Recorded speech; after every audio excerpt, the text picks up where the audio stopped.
We're live. All right. Welcome in, everybody who's listening. I am Ethan Brooks, as you all know, joined this week by a recent friend, Abhishek Shah. And we're going to talk about newsletters. So Abhi has some really interesting stuff going on. He is the creator behind a newsletter called Psychology of Marketing, which has grown incredibly fast. He is also the creator of Newsletters 101, which is I'll call it a media company based around newsletters, because it started as a podcast and has expanded into newsletters as well. In fact, I think you've published more newsletters than podcasts so far, right? Yeah, by far. So so you got that going on. And then not a contrarian thinker, or what is it? Non-contrarian thinking? Yeah. Yeah, so a couple of media brands going on. But I'm stoked to have you in. So for the background, for people listening, Abhi reached out when he was first launching the podcast to set up an interview, because I've done some research in the newsletter world, and he wanted to get some of those insights for his listeners. And just in the course of the conversation, I realized that I wasn't just talking to somebody who was interested in newsletters. He's done an incredible job growing his own so far. So Psychology of Marketing is about 6 months old, maybe a little less. I looked back at the archives and the content goes back like 4 to 5 months, really seriously. In that time, you've grown it to somewhere between 15 and 20,000 subscribers and $30,000 in revenue. And is that a revenue, or is that like a run rate? So run rate. So it's like a annual revenue projected. Okay, cool. Yeah. So yeah. So 30K revenue in like run rate so far, but it's still incredibly early. So that's like it's awesome. You're crushing it. So what I wanted to do was flip the script, pull him into this show, and learn more about how he's doing it. So Abhi, welcome to the show, man. Thanks for having me, man. I'm like glad to be here, and just excited to chat newsletters at any point. So let's go. Yeah. Okay. So, and by the way, I don't know if people can hear this, but he's young as hell too. What are you're like 22, 23, something like that? 20? 20. Yeah, 20. That's awesome.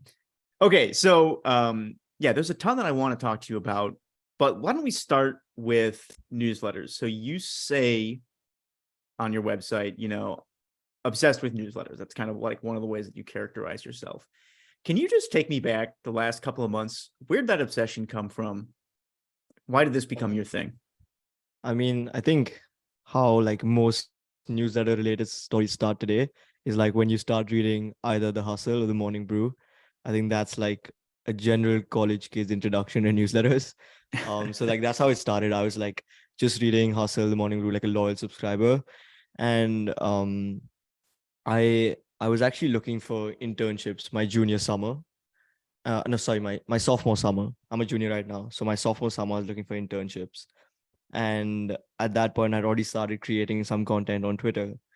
And something caught my eye. So I saw this buzz on Twitter. I kept seeing Beehiv, like at Beehiv. This is like the best email service provider and stuff like that. And I was like, okay, like I really need to know what this is. So I checked it out. And then I found like the tool itself like very interesting. And I was in that phase of my life where I wanted to start something, like start a startup. And I think like at this point, like every college kid wants to start a startup. So I was like at that point, and I was just looking for something to do. And I was like, I think since I'm already doing Twitter and like I'm getting some traction, maybe I can like leverage that audience and like build a newsletter. I wouldn't say business at the time. I was just thinking like more so like a side project. And that's how it started. So I started using Beehiv. And I love the platform so much that I cold emailed Tyler, the founder of Beehiv, like 2 or 3 months before my summer started. He didn't reply the first time. I followed up with him, and then he finally replied. I got on a call with him. And then, so that was like sort of the first interview. Then we had like a second interview, and like literally in the summer, I was like working with them from India remotely. And that was like by far one of the best experiences, because that team ships super fast and they know so much about newsletters. And like, that's when I think the rabbit hole started. Like I was just like learning so much about the newsletter space that I couldn't help but like get obsessed with it. And I think that's where the obsession started. That's fascinating. I didn't realize that actually about your background. So I know Tyler. I was actually talked to him like right when he was planning to start Beehiv. For people listening, Tyler Dank was he's the founder of Beehiv. He's also he was employee number one essentially at Morning Brew. Him and employee number two were hired on the same day. So it's kind of like when twins have the same birthday and they argue over who's older. But yeah, he's a growth engineer by trade, built out a ton of the Morning Brew's systems that made like their company so successful. And then when the Morning Brew sold to Business Insider, as typically happens in like an exit, some of the employees stay, some of the employees use that as an opportunity to go launch their own thing. So he, I think, went to Google for a while and then launched Beehiv shortly thereafter. So he was super helpful in some of the research that we were doing at the Hustle, like just on the newsletter industry. I had no idea you worked with him. Yeah, it is. Like, what kind of stuff were you doing there? So I was learning like growth marketing stuff. So I was interested in marketing. I want to do something in that space. And like I was doing growth marketing stuff. But more than that, I was just like sitting there, like sitting in all the meetings and like learning about the newsletter space, like what visions Tyler and his team have, which are pretty spectacular, if you ask me. So yeah. Do you mind telling me a little bit more about that? Like, I want to hear about both of those things. So, and to whatever degree you can talk. I know you don't speak for Tyler, but like, what was it that was so captivating about their vision for newsletters? So I think I actually started off by like reading about Tyler before I even emailed him, and it was this piece on Medium that he wrote on Morning Brew's referral program. And like he goes in like I'm sure you must have read it too, but he goes super into the depth over there. And I just found that so fascinating. Like this guy is definitely obsessed with newsletters as well. And then like when you talk to him, like the first time I spoke to him, we spoke about how he wants to build this like ad platform that is like the equivalent of a Facebook. And that vision like was what like got me hooked, because I saw him talk about the same thing on another podcast as well. So just like seeing his vision and like seeing how he was going about it, like that was like his North Star. And like today, like they actually launched an ad network. So you can clearly see that they're working towards it. But back then it was like like a team of 8 and like me. And that was like such a cool time to be part of this like small startup. Because like when you see it today, or like when you see it like 5 years down the line, like I'm hoping I can like go around and be like, yo, like I worked at that startup. Because like I feel like that's going to be like a pretty cool thing to say. Yeah, something tells me that's definitely going to work out. I mean, for people listening to Beehiv's really interesting for a few different reasons. So I think a lot of people might look at it on the surface and be like, oh, this is like a Substack. And that's not entirely inaccurate because they are a newsletter platform, but a lot of their models are very different from Substack. So like where Substack takes a cut of revenue, Beehiv is a straight membership fee, right? Like you pay. Yeah, it's a subscription-based thing instead of a fee-based, commission-based thing. Yeah. So, and again, for people listening, like the reason that's important is one thing, and this has been a challenge for Substack so far, as a newsletter business grows, if you're paying a portion of your revenue to your email subscriber, like very quickly that can seem out of proportion with the value that, or like it's just, it just becomes a huge number. So you have, what is Substack these days? 10%? Yeah, I think it's around 10%. Yeah. So if your newsletter is doing like $1 million a year, which several Substackers are, you're paying like $100,000 a year for the platform. And so the idea with Beehiv, one of the things that they first differentiated themselves on was this concept of like, no, we're just going to charge a flat subscription fee. But then there's, like you said, the ad network, and then so the inbuilt referral program, like Tyler is like basically known for the referral program and his takes on that at Morning Brew. And he like took that and basically spun it up to build like an inbuilt referral program. So like I can go on Beehiv right now and in like 20 clicks or like maybe even like 10 clicks, build the entire referral program structured almost closely to Morning Brew's referral program, which has done wonders for them. That's wild. That's pretty cool. Yeah. Okay, so it was a cool team to work on, and you were literally learning growth marketing from the guy, you know. Yeah. So what were some of the things that you picked up there that you still carry with you in terms of like your approach to growth marketing? Like growth. So one thing I realized like right off the bat was how much Tyler spoke with like the people who use Beehiv. Like it was absurdly high, and like he was basically friends with all of the people who would like write on Beehiv, talk about Beehiv. They would like tweet something and he would reply in like 2 minutes. And like he was just like always there.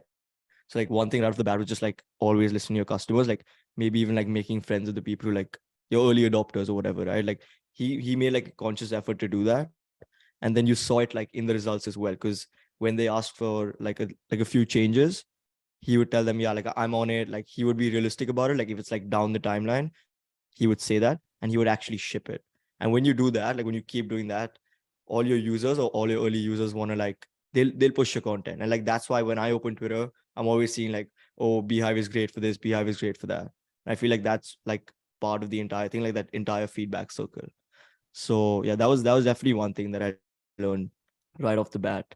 What else? Hmm, I think, yeah, I think, sorry, your question. No, I'll let you go first. I have a follow No, I up. think, yeah. So the other thing that like I actually found very interesting and like why I wanted to work with them instead of like other email service providers that I could have reached out to as well was the flat subscription fee. I thought that was very cool, especially from like a creator's perspective. So I think when it comes to growth marketing, it's like very important to have a mission that like aligns with your users and like makes almost like all the other platforms seem like the enemy in some sense because they're taking away from your user's cut and you're the person saving it. So like having some sort of a narrative built around it. And I think that's what like Beehive's like flat subscription fee did for them. So like that's Oh, my that's opinion on it. super interesting. Yeah, like an us Yeah. versus them kind of thing, or a Yeah, David and exactly. Goliath kind of thing. You mentioned his ability to sort of stay on top of the conversation around Beehive. Did you Mhm. get any did you get any insight on how he does that? Like, is he setting up Twitter alerts for the Beehive name, or day to day, do you have any insight on like uh tools people could use to do a better job of what he was doing? So there are tools and like I'll walk through them shortly, but like with Tyler, he's just like if I'm like this obsessed with news errors Mm-hmm. and you're like probably a little more, he's Mm-hmm. like through the roof. Like he used to like I knew his like daily routine was like very weird because I was in India at like my time in the evening, which is like 5 or 6 a.m. in wherever he stays. I would get like a Slack alert from him. And he's like, I just woke up thinking about this, this, and this. And like he just gets up, gets his cold brew, and like he's straight to work. Like that guy is mad obsessed. So I think that definitely played a big part. But something that I've been doing recently, because I want to be known more in the newsletter space, is I set up this thing on, do you know what TweetDeck is? I have a passing familiarity with it. Is that Yeah. So owned by Twitter? yeah, That's so now it Twitter's is owned by version of Twitter. this. Like Yeah. I just like checked this out yesterday and even I realized that it's owned by Twitter now. But it's basically like you can set up like 2 or 3 columns with like specific search queries or like say your notifications. So like for now I have like a list that I follow of like Twitter marketers that I want to keep up with. And then the other list is like I just kept the word newsletters in the search and I sorted by like most liked or like most featured. So on the right, every time someone writes the word newsletters and it's getting some traction, I can see it. And if I can help in any way, then I try to respond. So that's how I Oh, keep up with it. And that's how I think most founders or like people, you know, want like known for a domain can keep up with it. that's super interesting. Is there anything else that you're using? Because you're on Twitter, Mm-hmm. and maybe we'll talk about your Twitter strategy in a little bit, but your sort of broader Twitter strategy. But you're also in other places too. So you and I are both in Jacob Donnelly's a media operator Slack group. Mm-hmm. Um, you joined Trends recently. So are there any other tools that you're using to sort of pipe information into like your awareness? So that's actually something that like I want to work on more consciously. I feel like right now my like source of knowledge is mainly limited to Twitter because like I just like spend time writing, like engaging with people, and then like also just like reading on Twitter. So I just spend way too much time there. So I'm trying to like also like give a shot to LinkedIn, Reddit. Like Reddit is a platform I find like extremely interesting. So like that's somewhere I want to move as well. But in terms of like having like information getting funneled, like it's either Twitter or like newsletters. So that's about it. That's interesting. What do you find so fascinating about Reddit? I don't know. I just feel like the entire like you're anonymous and you can still like, and if you still make it on Reddit, is that feels like the ultimate stamp of like good content Hmm. because it's like regardless of your identity, if you have like a lot of Reddit karma, that means you actually have like really good content, or you're just like absolutely funny and like people love that as well. So I think That's yeah, interesting. either way, yeah. Wow. Okay. So so you had this opportunity with Tyler. This sparks even more an obsession with newsletters. Mhm. And then at some point, psychology of marketing started as something slightly different, right? And then about a couple of months in, you pivoted and you said, hey, this is something that I really want to focus on. What can you just walk me through like the first couple of months there? What did it start as? And then when did you really get serious about it? Yeah, so it actually started like before I even worked with Tyler. So that was like last summer in June. That's when I started working with Tyler. In Mhm. March, I launched this news. Not last summer, this summer, sorry. And then in March, what I did was I launched this newsletter with a friend called the Water Cooler, and it was like a very basic curated newsletter with like 5 links every week. It was like 2 other newsletter editions, 2 podcast episodes, and one like free resource. So it was that kind of that. It was like a very simple like curated newsletter. And then I just wasn't feeling it. Wasn't fun. Wasn't valuable. And like the best way to tell if you're building something valuable is like checking your DMs. And my DMs was like flooded with like like not a lot of cool people. So I was like, maybe it's time to like step it up. And then I was like, what can I write about? And I was like, like I don't know much about marketing, but I'm learning a lot right now, and like that's definitely where I want to go in the future. So I just picked up marketing, and then from like March to June, I was writing about just marketing, and like I struggled to hit like what 700 subscribers, or like maybe even 1,000. My open rate was like 30%, and it was just like not going well. And then like I kept trying, didn't change much. I was just like, maybe just get better with time, and that didn't happen. And then when I worked with Tyler and his team at Beehive in the summer, I learned like so much more about like what the better or like what the best newsletters are doing. So I was like, like most of them are like very niche. So I think that's where I needed to start. And that's when I started like niching down, and I asked myself like 2 or 3 questions. One being like, if I had to break down marketing in like 3 pillars, what 3 pillars would I pick? And then after that, it was out of these 3 pillars, what plays to my strengths? And the last one was like, am I like obsessed enough with this topic to write about it for like 52 weeks straight? Because like that's how I was thinking of it. And then it just all came down to marketing psychology, because I'm a psych major at Northwestern right now. And like I'm always reading like those kind of books, like Predictably Rational, and like listening to Dan Ariely podcasts and stuff like that. So I was like, this is like just the logical next step. And when I niched down, it was a slow start, but then stuff really started to pick up because people started to see me as like a domain like expert in that space, and like they knew what to expect from me versus like anything in the marketing realm, which is already so competitive.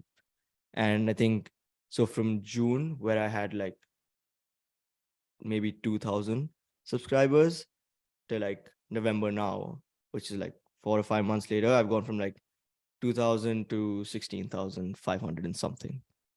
That's awesome. Yeah, and people can actually see this evolve over time. So I was checking out the history of psychology and marketing today, and I'm looking back in the archives, and it looks like the very first post that I see, at least on the psychology of marketing Beehive, Mhm. which it sounds like there was like a little bit of a transition there because you were writing about other stuff beforehand. But Yeah, this is, I archive the older posts, just oh, like not okay. confuse anyone. Yeah. Smart move. But yeah, your numbers are spot on. So it says right here, happy Thursday to the 1,500 or 1,523 aspiring marketers. So yeah, you were about 1,500 writers back then, and then you lay out this really cool newsletter on the decoy effect, and at the very bottom, you're like, this is something that I want to focus more on, the psychology of marketing. Mhm. Um, Based on today's edition, would you find it valuable if I doubled down on the psychology of marketing? And then Yeah. there's like 2 options, hell yes and heck no. So I thought this was an awesome snapshot of sort of a turning point. And like you said, okay, over the last 4 months, you basically 10x the size of the newsletter. So can we talk a little bit about some of your most effective growth channels since then? And by the way, one of the reasons that I wanted to pull you in here is because, well, and I've told you this a couple of times, we've had a few chances to chat Mhm. since over the last couple of weeks, but like these are truly great results, and I would say they are on par with what I've seen from other people who uh like do exceptionally well in media. And I typically encounter those people later in their journey. So, I'm talking like Sam Parr, Tyler, like, I don't know, James Altucher, all these other people who have already built multi-million-dollar media companies. If you go way back in their history, they were aggressive about growth early on. And sometimes when I'm looking at other newsletters that I really admire, I'm surprised to find writers who I think are so great. And then they're saying like, I've sent 90 issues of such and such newsletter and, just hit 2,000 subscribers. And what I want to paint is a picture for people to realize that you can and probably should, but certainly can grow a lot faster than 1,000 subscribers a year if you are more aggressive on the growth strategy side of things rather than the content side. So you're really nailing that. Can you talk a little bit about what some of the main drivers of growth have been for this newsletter over the last 4 months? Yeah, I definitely can. So like just one thing, like before I start on the growth tactics, is a lot of people say like, oh, like your newsletter is like, if you have good content, it'll spread. And like, I just completely disagree with that, because one, your content has to be so good for it to spread just based on the content's merit, that like you have to be like one of the smartest thinkers out there. And like right off the bat, like I knew like I'm definitely not there, at least not yet. So I was like, I need to work on my distribution strategy as much as possible. And like I kind of made the switch from like 100% content to like say like 60-70% content and like 40 or 30% growth. And then what I did for growth was so I just started to look at what like the newsletters that are growing really quickly are doing already. So one of the newsletters that I look up to, Justin Welsh, he writes on Twitter and LinkedIn, and his newsletter called the Saturday Solopreneur. He's grown to like past 60,000 now in like the last few months. And it's been like incredible to watch his journey. So I started to like distill like what he did and how he did it. And then he launched a course on like how he grew his newsletter. So I was like, okay, cool. Like might as well take it. And so one thing that I noticed was he has this content distribution strategy. And that was the main driver for my organic growth, was that every time I write a newsletter, I spin it up into a thread the next day. I spin it up into like 3 or 4 like small tweets that I spread across like the next month or two, because I don't want to be talking about the same topic like every day for 1 week. So I spread across like the next 1 or 2 months. And then you also like spin up like 2 or 3 CTAs. So like take a fun fact from the newsletter and be like, if you want to read more and see how marketers are implementing it today. And then I do the same thing across like 1 or 2 months again. So that's like a lot of different like content spread across like 1 or 2 months. And that all comes from like the same newsletter. So that's what I adopted. I adopted like the newsletter first content strategy, and then I spun it across Twitter in like multiple formats. So that gave me like like a simple system to like spread my content out and get more clicks, even though I've written it a month back. But to it also like saved me a lot of time, because now like before I even start writing content for the week, half my week is already filled up. So that's just like a very big, like very good bonus to have. So that was number one. Like that was the organic growth strategy. Another thing that I did that worked really well that a lot of people don't do is the Twitter giveaways. And I think like this was what like, I don't know, I just feel like a lot of people's, so let me explain what Twitter giveaway is first. So it's basically you have like a tweet where you say, I just spun up the ultimate swipe file on Threads on marketing psychology. I was going to charge $50 for it. And this is actually how it started. I was going to like spin it up and like charge $50 on Gumroad. And then I was like thinking like, what if I put it on Twitter and like I can get probably 1,000 subscribers, and that itself is worth like way more than $50, right? So I was like, let me try that first. If that doesn't work, then we'll do the Gumroad thing anyways. So I did it the first time, and then I said, I was going to sell it for $50, but I'm giving it away for free today. If you want this, just reply free and I'll send it to you. And like I still remember that day. Like I tried it for the first time in the summer, and that was my first like very big jump in the newsletter. I added like almost 2,000 subscribers overnight. Wow. And like I still remember sitting in my bed at like 4 a.m. and like looking at the graph go. I'm like, I just can't stop watching this. So like I'm just gonna see like how far it goes. I slept, I woke up the next morning and like almost 2,000 subscribers from that one giveaway. And a lot of people like had a problem with it, because when you press free, I send a DM with a link that goes to my Beehiv blog, and that's behind like a gated like page. So you got to drop your email and subscribe to my newsletter to get access to it. And like that's why a lot of people think like, oh, like you shouldn't do like opt-in, like, and they put in brackets saying like no opt-in required. And I feel like you know what, like I've put in like 4 or 5 hours doing this. I think like if you like this, you'll definitely like my content. So I'm not like afraid to ask for an email. So if you Mhm. want it, you drop your email, you take it. And if you don't want to stick with the newsletter, just subscribe, like just unsubscribe after. But I still feel like it's only fair to ask for people to subscribe to watch, or like, because like it's something I would charge $50 for, but I'm giving it away for free. The Mhm. least you could do is give me your email. And then if you don't want to subscribe or stay subscribed, you can just unsubscribe after. So that's what I did, and like it's worked very well. So I do it like like I do it like once every 2 months, Mhm. and it's been adding, like I've done it twice, and it's added like 4,000 subscribers, and like that's Wow. been like amazing. The only caveat is the quality of subscribers is not great, because a lot of people come, they like check it out, they want the swipe file, and then they churn, which is fair, right? But the Mhm. ones who stick around have a pretty solid open rate, and like for me, like seeing even like 50% of the 4,000 or like 5,000 stick around and like enjoy the content makes Yeah. doing all of this worth it, regardless of like what people say about like you shouldn't be asking for emails if you're doing a free giveaway. Like, I don't know, like I feel like it's fine. So I'm going to continue doing it. And yeah. Yeah. Yeah, that's super interesting. I think I agree with you. Also, there's like a cultural aspect of this too, where people I think have been pretty well prepared now to expect to give something for free content if it's quality.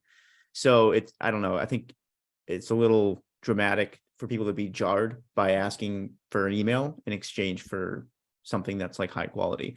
That being said, obviously you get like one shot at that. It's got to be good, because if they give you their email and it's not, doesn't live Yeah. up to their expectations, um, they're never going to try it again. So can you tell me a little bit more about the tech stack that powers that? So it sounds like something is automatically replying to people. Mhm. What are you using for that? So So when like they for most of you're my Twitter content, I use okay. tweethunter.io. It's called tweethunter.io. And essentially like it just tracks when people reply. So they don't even have to reply saying free. It's just like like I keep it easy, like one simple word, because that's like they just like click it, like quickly. And then I'm hoping other people see the word free and they're just like, okay, like what is this? Let me also just type free and like see what I get. Right. Mm-hmm. So like I think that builds a lot of momentum. And then when tweet like sort of tracks that people have replied free, it automatically sends them the same DM, and like that DM has a link. So I say like, yo, like thank you so much for like, like replying to my tweet. Here's the page where you'll find your content. And then I link out to the page, and they just drop their email in there. And like that page is entirely powered by Beehive. So Tweet Hunter and Beehive is what I use. Can I ask your opinion on something? Because I've been critical of this strategy in the past, and Mhm. partly that's just because I saw a lot of people using it all at once. Why, in your view, have people reply if you could just post the link straight to the Beehive page inside the tweet? Like if you could say, I just created this swipe file. Mhm. Here's the link. Why do that? Is it that the reply builds like an extra layer of commitment, or why have the reply at all? So like this sort of goes to like my marketing psychology stuff. And like I ran like a small A/B test on this before actually. And so what I did was, usually what I do is I write like a tweet saying like, this Thursday I wrote about X, Y, and Z. If you want to check it out, grab it here. Right. And like that gets like, I don't know, like say like 20 to 100 clicks, Hmm. for example. Right. The next week, what I tried was I did the same giveaway tactic where I was like, okay, like it was something about Steve Jobs and like how he used this marketing tactic. I was like, if you want to learn more, comment free on this tweet and I'll send it to you. And I got like 200 comments that day and Hmm. 200 people reading my newsletter. So I think it all comes down to like that sort of even artificial exclusivity that you can like, like bring out in people and like sort of induce that scarcity effect, right? Like when people think it's like scarce, they want to go more for it. So you'll see a lot of people saying only free for the first 750 people. Like that also works well because people are like, I don't want to regret not typing in free because I can't do it later. So might as well Hmm. just do it now and like take what I can get. And like I feel like that's what's at play here, because when you just put the link in, firstly the algorithm doesn't like that, so you anyways like don't get seen by most of your audience, so that sort of pushes it down. But when you do the tweet giveaway, it's like one, scarcity, two, like momentum racks up, Hmm. right? When you put the link, people just click the link, but when you put that giveaway thing, everyone's commenting free, and then their audience sees it, and then their audience sees it. So like it just goes on and on. So I think that's why it works a lot better. That's Yeah. really interesting. Yeah, you give me some new things to think about there. Yeah. And you can do that without even the gated stuff. So if you're like against, which I completely understand, if you're against like asking people to drop their email to see some sort of content, like this giveaway that I'm talking about that I did with Steve Jobs' example was just like a link to a page. Like there was no gated content. So you can do that as well and just get more eyeballs on your content, hoping that some of them will convert. That's really interesting. Yeah, I personally, I don't, and one of the reasons I bring it up is that, well, I would say personal curiosity, but then also because I'm on the record as having said, like, just share the content. So I know somebody listening to this is going to hear, if I don't push back on this, they're going to hear this and be like, well, what about the time Ethan tweeted this and just said how ridiculous this is? So I am not against gating content. I think the reason that I had pushback on it on Twitter was that, like, you know what it is for me? It's a format thing. I think a lot of people all of a sudden started using the exact same structure on the tweet. And you see it everywhere. Everybody who's here, who's listening to this on Twitter knows exactly what we're talking about, whether it's this giveaway or like threads. You know, there's like a couple of people who are innovating thread formats, but then everybody just copies them across the board. And so I've got some like snobbish opinions on that, but I agree with what you're saying about the algorithm and how your reach expands if you force different kinds of engagement on a tweet. And that's really interesting. And yeah, I'm going to think about this some more. I also think it could be fun. Like I would be less resistant to this if for myself personally, if I were to do it in a way that matched my voice better. So like instead of saying comment like free or, you know, give me or something like that. Like, I think there's an opportunity to kind of make a joke there or put something in that matches whatever your voice is as a publication. And I'm just thinking through this for myself. I'm like, well, maybe if I saw that, I wouldn't have, I would be less reactive to this, just more voice. But overall, I think the strategy is super interesting. You mentioned another one that I really wanted to dig into and understand more about. So you said that you are also growing, you're using LinkedIn a lot to grow the newsletter. Can you talk to me about how you're doing that? Whatever I write on Twitter, copy paste and like hit publish on LinkedIn. That's pretty much the strategy. And like actually lately, like a couple of like my friends were like also creators and I have been discussing like about like the LinkedIn strategy and like how they're like pushing creators so much and there's so much more opportunity for growth there. So like in the next few weeks, I'm like experimenting with like a LinkedIn first approach where I write the content that suits LinkedIn better first. And then I just like treat Twitter almost as an afterthought where I'm like, okay, like this is already on LinkedIn. I'm just going to copy paste, maybe shorten it a bit because like LinkedIn allows for longer posts, shorten it a bit and like post it on Twitter. And I want to see how that does for like growth and like just like traction in terms of the newsletter. Almost like would you consider that's like what Jack Rains is doing right now, or is it's slightly different?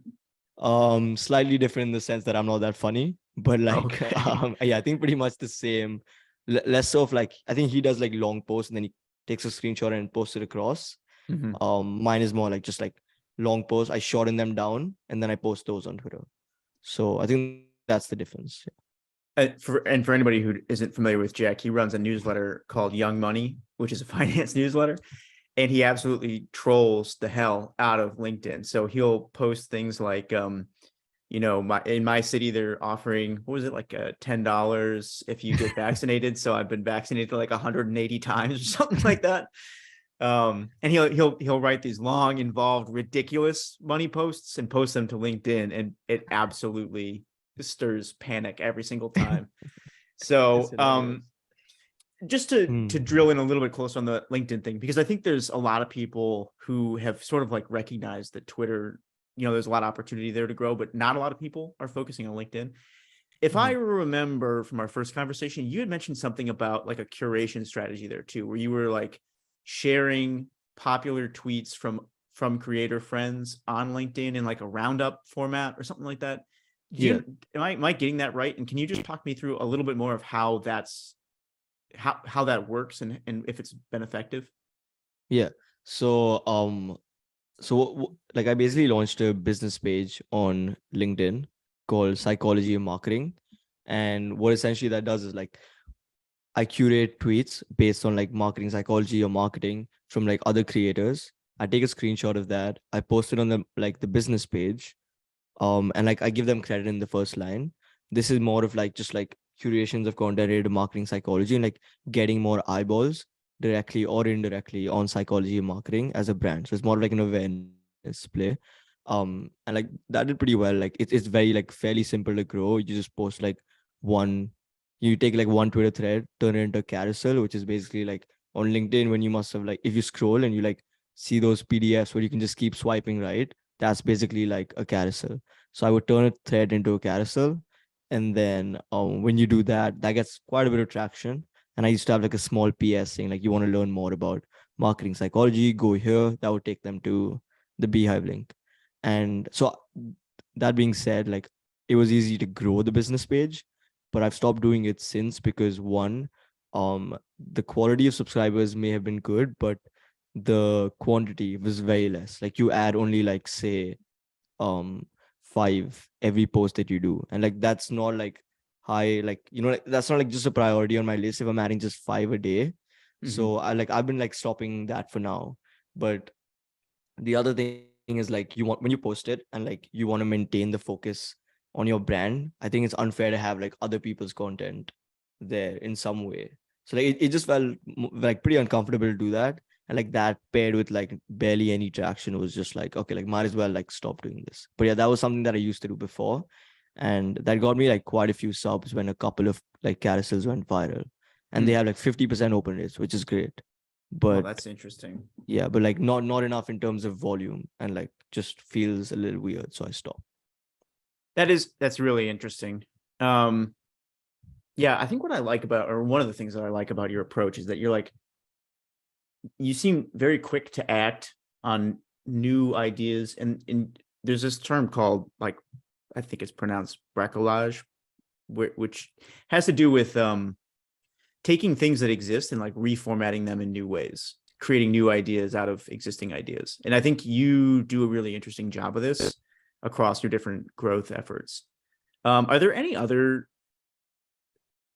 growth hacks or channels or initiatives that you've tried that have been like surprisingly effective that you're going to either continue or iterate on? One, let me just shut the air conditioner so it doesn't.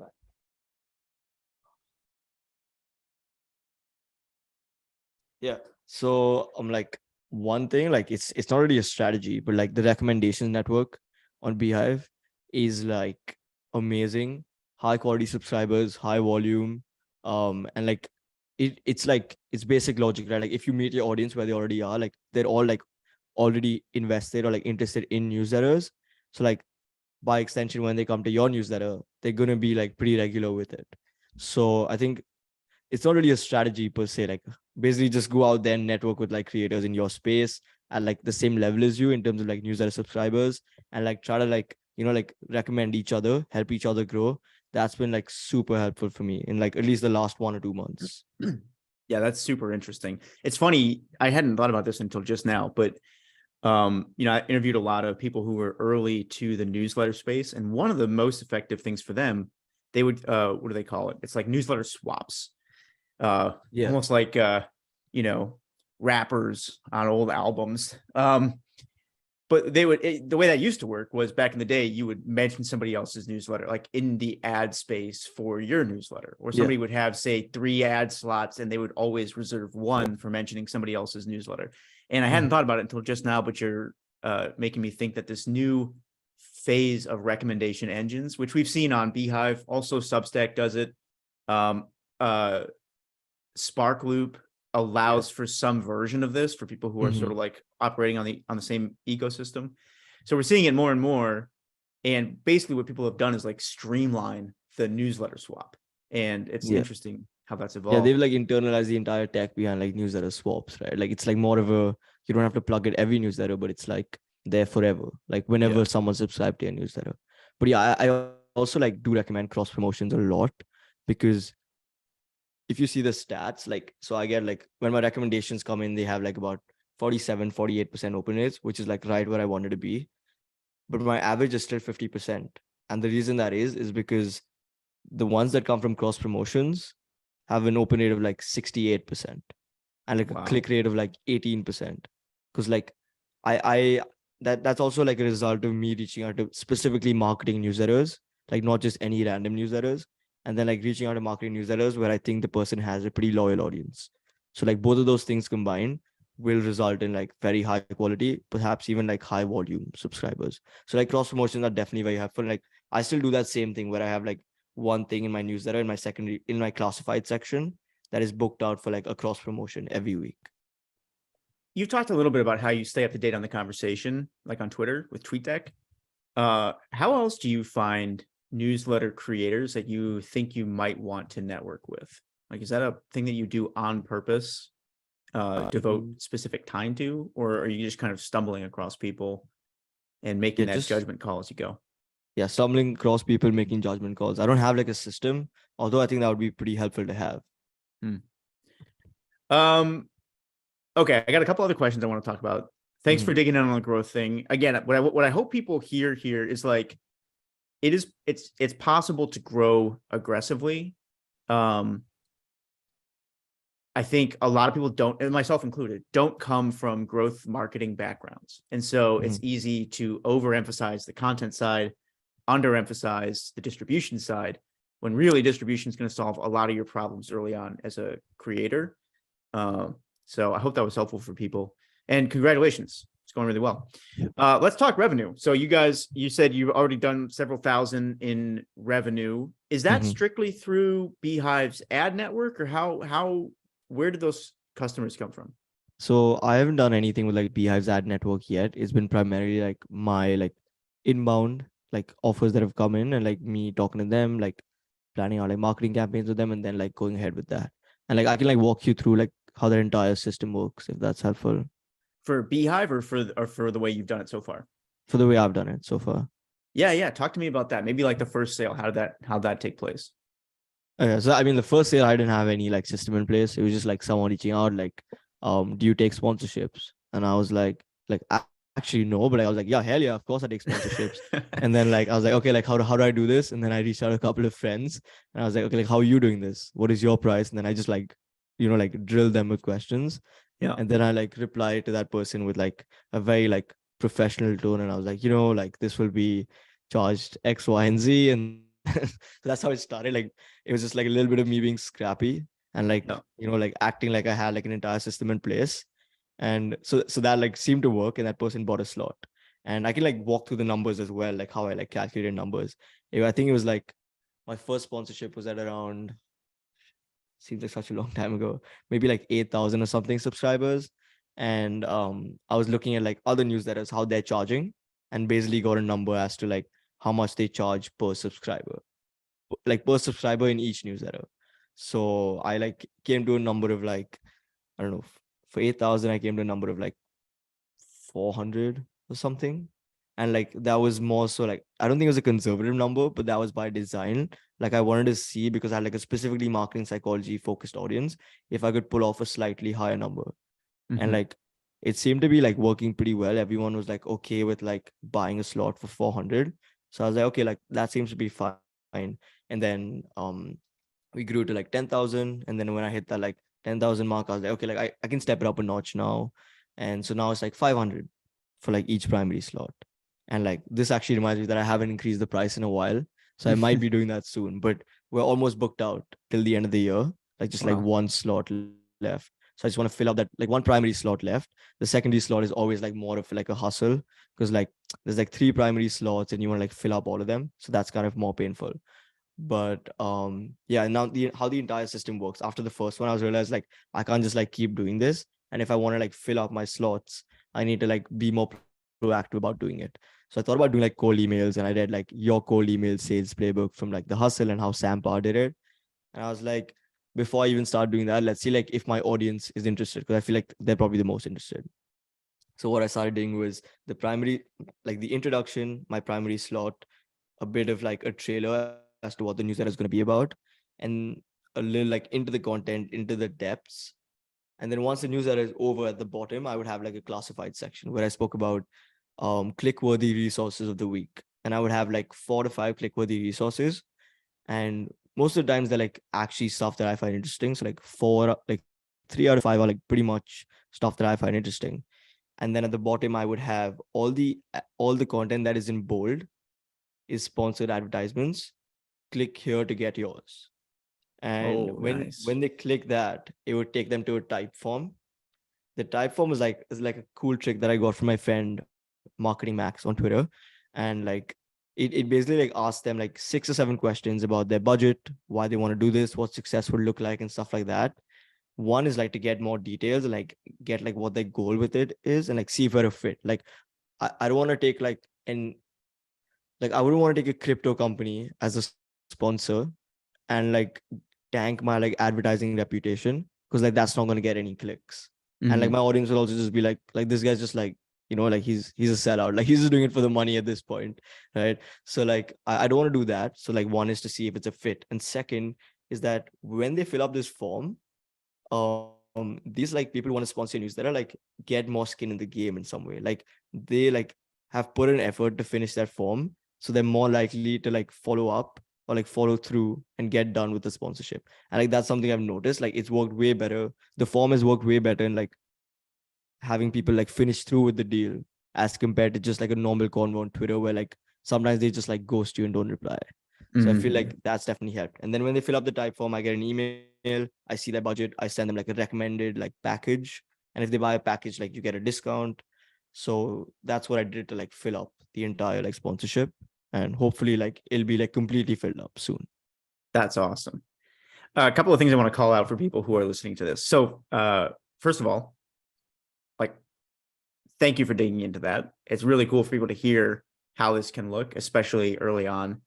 Um, in fact, I think this is even more robust than like most. Like, I think a lot of people are just handling this back and forth via strict email. So Mhm. this is pretty cool. Um, for people who are interested, Tim and I did, I think, an entire episode, or it was half an episode, on newsletter ad strategies. So I'll link to that in the show notes. But you're basically following it dead on, which is like the different types of ads that are inside a newsletter do different things for the business. They diversify your income. They make it easier to close clients because you can offer people things at different price ranges. So we'll link to that in the show notes. And then one other thing that I just wanted to kind of double down on that you said there was related to how important it is that you make sure that the audience comes first when you're picking advertisers. So one thing that our like president Adam Ryan at the Hustle, he always used to say, and this was a sentiment that was like shared across the team, was like everybody wins when the audience comes first in ad buying or advertiser selection. Mhm. And you hit the nail right on the head as to why that is. It's not just because there's like a better fit and you're like suggesting things that your audience wants, but the audience is going to click more. Your advertisers are going to be happier. So you're going to start to get a reputation for like ads that produce and work well and like are worth the money. So it's this snowball of positivity, and the exact opposite will also happen. So for people who think it's like it's actually not a problem to just book out any advertiser, probably shooting yourself in the foot long term, and definitely limiting like what you can eventually charge for these types of things. So uh, that's awesome, man. One thing I wanted to ask about the packages is, how did you structure those? So you said like the price is like for the lead ads around $500 right now, and Yeah. sorry advertisers, that's going up soon. Hate to be Yeah. the bearer of bad news. Yeah. But like, what do the other packages look like, and how did you kind of decide on those? So basically like the primary slot is 500, and then the secondary one is like 300, but Mhm. you can only buy the secondary one in packs of 4. And like this was Interesting. like half for like the brand, just like ease their like budget spending, but like more so for me, because I don't want to be like out there like getting people to spend $300 on like like one slot. And Yep. like asking like getting those slots filled up is a lot of work, because you got to do like 4 each time. So the way I package it is with the primary slots, it's you can buy one for 500, you can buy two for 450, and you can buy four for 400. For the secondary slots, you can buy a pack of 4, for 300 each. You can buy a pack of 8 for 250 each, and you can buy a pack of 12 for 200 each. So that's the way I structured it. And then like when they like put in the type form with the budget, like let's say their budget is like 2000, depending on like, I would initially prioritize primary slots just to get them filled up. So now that they're filled up, what I do is I prioritize the secondary slots. And I just go like, if it's 2000, I would say you should do 8 secondary slots, and that's like 2000 right there. And if you want, I'll throw in like one primary slot on top. And like that's like how I do it. Like if they buy in bulk, like I usually always give like a really nice discount, which is like one free slot or something like that. Right. So like for example, someone reached out to me now with the budget of 2K, I'll just be like, okay, like buy like 8 secondary slots and I'll give you like the last primary slot of the year for free. And like for me, it's just like a pain to like actually keep selling these. And like I want to be more focused on like the content and the growth. Like that's like my main thing. That's where my strength is. So like I want to stick to those. But eventually, like the goal is, like you know what the goal is. But like eventually, like the goal is to like be able to sell all of these very quickly. And then in terms not of do it myself. It's so smart. And this is like one of the reasons I keep pulling you into like interviews and stuff is like you intuit so many of the things that took people like a long time to learn in the industry. You're just nailing it, dude. So, follow-up question, what technology are you using to manage the ad inventory? Is it just a Google spreadsheet? How do you know what's booked when? Google spreadsheet. Like I used to do like so I have like I use like Notion to like map out like what content I need to do every week, and like I would have it in that, but then I messed up one time and like I forgot to like include a sponsor, and like I was like felt very bad. I gave them like a free primary slot like the next week and stuff, like made up for it, but I didn't want that to happen again. And what I did was like just like what is the simplest way to do this, and like I built like a Google spreadsheet which has like the primary slots page on one with the dates and like what sponsor I'm including, and then the secondary one on another page with like the dates like sponsor 1, sponsor 2, sponsor 3, and cross promo. So like that's how I like filled it up, and now it's going like it's pretty straightforward, hard to mess up now. That's awesome. Yeah. And for people listening, that's exactly how we did it at the Hustle too. I mean, Oh really? we were doing like 10 million plus at that point. Same thing, shared Google spreadsheet. Yeah, with the dates running down the side and then columns for each ad, basically each ad slot. And I got the cup for this very episode. Nice. If you're wondering how I pay for the Trend subscription, the referral program is how. Oh, right on. Yeah. I'm like pretty close to meeting Sampa soon enough. Yeah, well, hey, you come to Austin, we'll all have to get together and hang out. I was actually just hanging out with Sam yesterday. So yeah, I saw the tweet today. He just said like, I miss San Francisco so much. And I was like, wait, why? Yeah, I think there's I don't know, it's Austin. I was surprised to see him say that. I think part of it, whatever, I'm sure he does miss San Francisco. There's a great community there. Part of it also is that like, he's a troublemaker. So it's popular right now to say that San Francisco sucks. So, be the guy who misses San Francisco. Maybe there's going to stir the pot a little bit, but also I think it definitely feels like a lot of the community has shifted to Austin. So I don't know. People aren't talking about I'm betting on SF that as as well. Yeah. I hope to be there at some point. So yeah. Well, this was awesome, man. I'm sure we're gonna have you back to do a round 2. But I want to thank you for sort of like breaking open your growth playbook and talking about like all the stuff that you've been working on. It's so cool. Very awesome to see somebody who like does so much of this naturally. Before we wrap up, is there anything else you want to shout out for people listening that they should go check out? I mean, we're gonna link off to Psychology of Marketing, to Newsletters 101. We'll link off to the blog as well. We didn't even get a chance to talk about our theory about blogs, but we'll have to, like I said, we'll have to do a round 2. Anything else you want to shout out? No, I think that's about it. Like just like the 2 newsletters, the 3 newsletters actually. For now, maybe by like next time we'll have a couple more on there. Yeah. But yeah, no, I think definitely want to have a chat with you again because there's a lot that I want to talk about as well. And like a lot of like newsletter specific, like outside of my newsletter, but like more so like what the goal is next year with newsletters and like how you're dealing with it and like how you're going about it and like what I want to do in the future with newsletters. I think that's something that I would like, like want to talk out with you, maybe in public as well, right? So like I think everyone would find that advice helpful. Totally. Yeah, we'll definitely have to do that. And then, like I said, if you come to Austin, we'll have to do like a little newsletter powwow. Maybe we'll record that one too. There's a whole bunch of people here who are doing cool things in the space. So 100%. Yeah, that sounds like a lot of fun. awesome, man. Okay, well, for everybody listening, hope this was helpful. Definitely be sure to check out Abhi. We'll link to the website and his newsletters and Twitter. Twitter handle is Abhishek Shah 173. So I'll link off to that, obviously. Yeah. But I don't think a lot of them will be able to spell that, but you probably link off to it. yeah. But check out the show notes for all the links and check it out. We'll talk to you guys all next week. Thanks for tuning in. Later. Thank you, man, Ethan.